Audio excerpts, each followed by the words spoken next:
दरम्यान आपल्या वादग्रस्त विधानानंतर नितेश राणे पत्रकार परिषद घेत आहेत। पुढची बातमी पाहूयात। हिंदुत्वाचा आणि झाडांचा काहीही संबंध नाही, त्यामुळे असं विधान करू नये असं म्हणत मंत्री संजय शिरसाटांनी नितेश राणेंना टोला लगावलाय।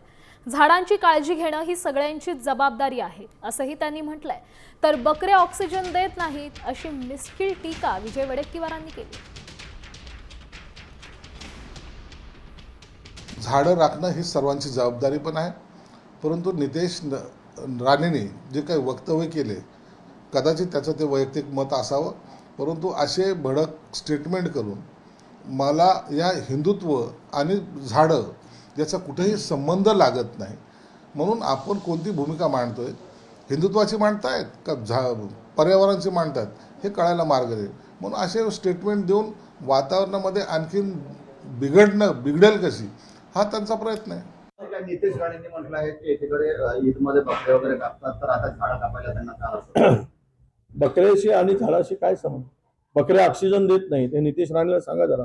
झाडं ऑक्सिजन देतात, एवढंच समजलं तरी त्याचं उत्तर पुरेसं आहे।